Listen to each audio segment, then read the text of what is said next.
আসসালামু আলাইকুম, মালিহা হোসাইন আমন্ত্রণ জানাচ্ছি এনটিভির মধ্যাহ্নের খবরে। বিমস্টেক সদস্যভুক্ত দেশগুলোকে পারস্পরিক স্বার্থ ও সবার কল্যাণে একযোগে কাজ করার আহ্বান জানিয়েছেন বাংলাদেশের অন্তর্বর্তীকালীন সরকারের প্রধান উপদেষ্টা অধ্যাপক মোহাম্মদ ইউনূস। আজ থাইল্যান্ডের রাজধানী ব্যাংককে বঙ্গোপসাগরীয় দেশগুলোর আঞ্চলিক সহযোগিতা জোট বিমস্টেকের ষষ্ঠ শীর্ষ সম্মেলনে রাখা বক্তব্যে তিনি এই আহ্বান জানান।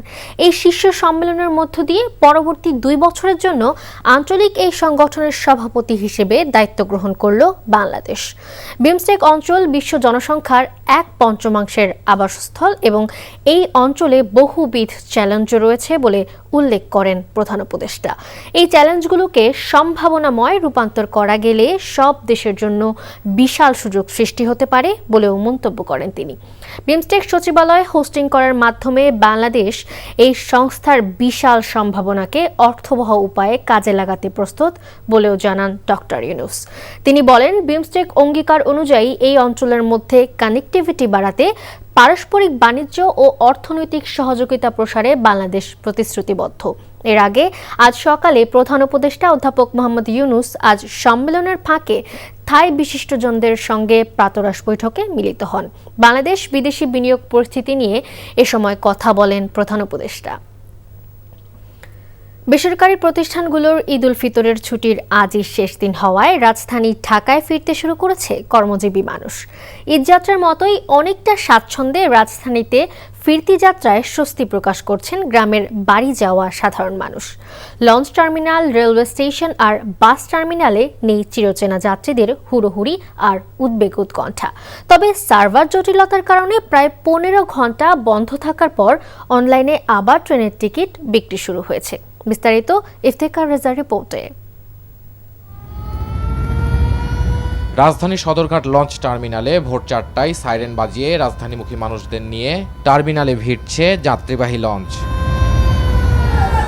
ফিরতি যাত্রা অনেকটাই স্বস্তির, এমনটাই জানিয়েছেন লঞ্চ যাত্রীরা। তবে মালপত্র আনা নেওয়ার জন্য আলাদা ভাড়া দাবি করেছে লঞ্চ কর্তৃপক্ষ। এমন অভিযোগ যাত্রীদের। যাত্রীও মোটামুটি কম ছিল, আর এভাবে কোনো হয়রানি হয়নি। সব মিলে টোটালি আলহামদুলিল্লাহ খুব ভালোভাবে আসতে পারছি। শুক্রবার একটু ভিড় থাকার কারণ থাকতে পারে, কারণ শনিবার অনেকের খোলা, আবার রবিবার, এই কারণে গাড়ির সমস্যা করে। ওই ধরেন কিছু পূজা আনলে, ওই কিছু মাছ আনলে এটি লেগে ধরে। আর রেলপথ যাত্রীদের চাপ ছিল কম। সূচি মেনে ছেড়েছে ট্রেনগুলো, গন্তব্যেও পৌঁছেছে সময় মতো। তবে টিকিট কিনতে হয়েছে কালোবাজারে, অভিযোগ যাত্রীদের।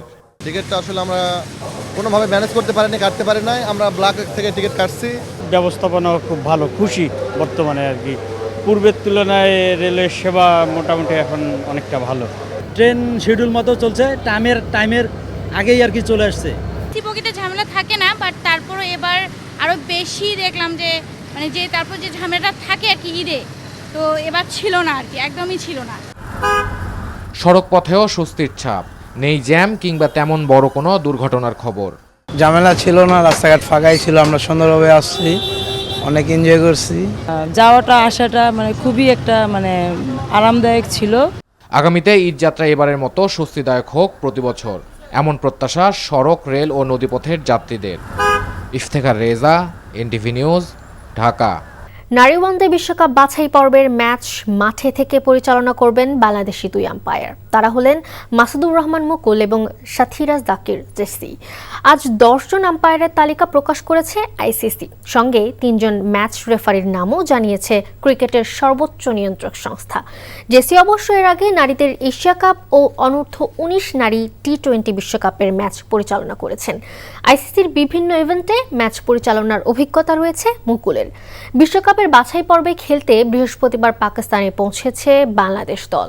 6 দলকে নিয়ে বাছাই পর্বের টুর্নামেন্টটি আগামীকাল শুরু হবে আর শেষ হবে 19 এপ্রিল। টুর্নামেন্টের শীর্ষ 2 দল ভারতে হতে যাওয়া ওয়ানডে বিশ্বকাপে সুযোগ পাবে।